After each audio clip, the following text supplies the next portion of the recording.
Check बनाया, ये Punjab national bank का चेक है। इसमें बताया गया कि पर्याप्त बैलेंस न होने की वजह से ये चेक कैंसिल किया जाता है। सीआरसीएस और कंपनी को भारत सरकार स्पष्ट दर्शाता है, तीनों लोग मिले हुए जी। अब आते हैं सीआरसीएस पे, तो मैं इस मंच के माध्यम से कहना चाहता हूं कि मैं 2018 के बाद माननीय कृषि मंत्रालय जब हुआ करता था, एक साथ था, वहां विवेक अग्रवाल जी इस सीआरसी को सेक्टर को देखते थे, आईएएस थे।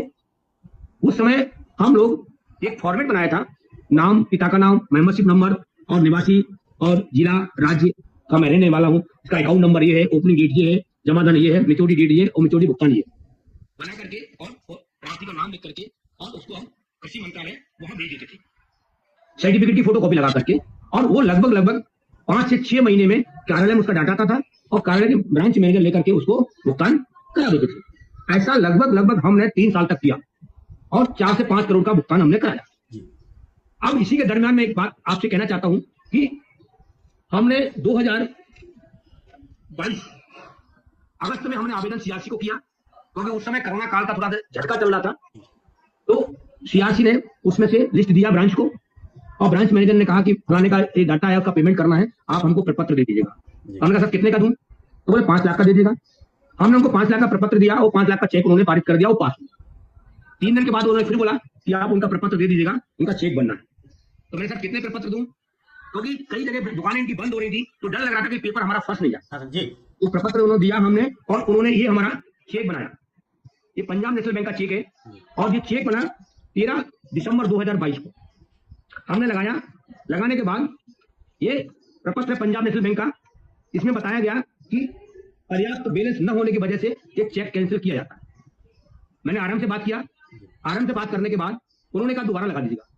मैंने दोबारा चेक लगाया, फिर यही कह दिया कि पर्याप्त बैलेंस न होने की वजह से ये चेक बाउंस किया जाता है। उसके बाद दुकान धीरे धीरे बंद हो गई।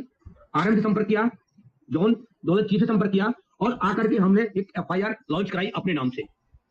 तो सारे लगभग ग्वालियर के ऑफिस बंद हो चुके थे।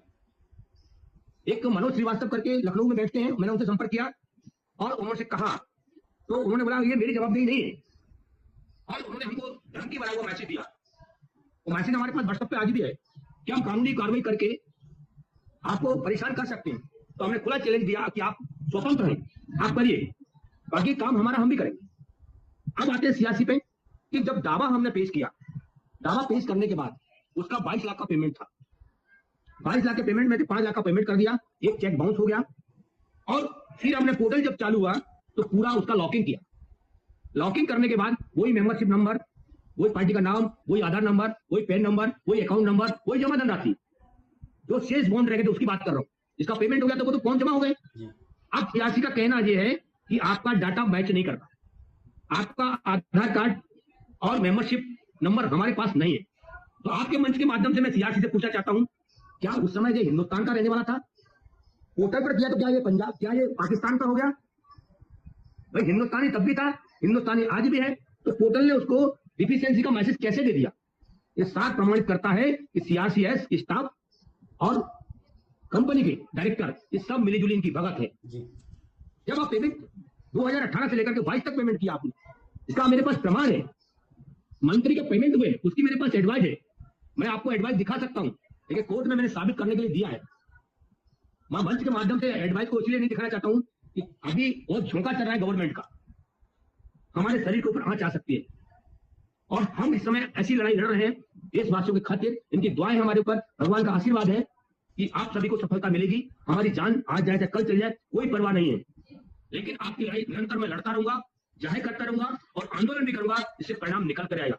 मुझे किसी की व्यक्ति की कोई बुराई, कोई संगठन की नहीं करना है। जो कर रहा है वो करे, आखिरकार वो लड़ाई लड़ रहा है, कैसे भी लड़ रहा है, इससे आप निश्चित रहे सारे देशवासी। और कानूनी कार्रवाई से आगे अपन आंदोलन करेंगे तो उस पर दबाव भी रहेगा, और भारत सरकार को और सुप्रीम कोर्ट को, जज साहब को देखना पड़ेगा, साहब ये है जो डाटा हमने कलेक्ट किया है ये वास्तविक परेशान है। आज 1000 से ज्यादा लोगों की, लोग 4000 बोलते हैं, 4000 से लोगों की ज्यादा जाने चली गई। मैं कह रहा हूँ लगभग 10,000 से ज्यादा लोग जाने गई है, चाहे वो हमारे जमाकर्ता साथी रहे हो, चाहे वो हमारे कार्यकर्ता साथी रहे हो, चाहे वो स्टाफ के हो। आखिरकार सहारा के कारण उनकी जाने गई। दोषी सिर्फ है तो सहारा कंपनी है। आज पैसा उनके पास होता, कई बच्चों की शादी नहीं हो सकी है, कई बच्चों की पढ़ाई वैध हो गई है, कई लोगों का इलाज नहीं हो पा रहा। आज 4 लोगों की लगभग ग्वालियर में हमारे एक व्यक्ति ने किडनी डोनेशन करके उसका इलाज कराया है, उसका पैसा 50 लाख रुपए लगा हुआ है, उसकी बेटी को अपनी किडनी दी है, आखिरकार उसके पास पैसा नहीं है, प्रॉपर्टी बेची है उसने। पैसा किसके लिए रखा था सारा ने? और सीआरसी कह रहा है कि आप जमा करने का हमको बैंक स्टेटमेंट दें और आप रिटर्न फाइल दें। सारा इंडिया ने ऐसा काम ही नहीं किया, सारा इंडिया ने पैसा नगद लिया, 19 हजार की एफडी बनाई। आज उसी सारा ने 1995 में इन्वेस्टमेंट फाइनेंशियल हुआ करता था, भारत सरकार ने और सुप्रीम कोर्ट ने आदेश किया था कि 2015 तक अब चेक के साथ पेमेंट करें। हमारे भतीजे का पेमेंट फाइनेंशियल में था, उसका इन्होंने 1-1 लाख की एफडी कर दी। उस समय 15-15 हजार की एफडी हुआ करती थी फाइनेंस में, उसमें उनको चेक हमको देना था, वो मैंने सुप्रीम कोर्ट के सामने रखा है, एडवाइस की कॉपी और प्रपत्र। और ये कहा है कि सीआरसी कह रहा है कि आप रिटर्न दिखाएं। मैं कहां से रिटर्न दिखाऊंगा? 19 हजार को लेकर के आपने आज तब्दील 80 हजार में कर दिया।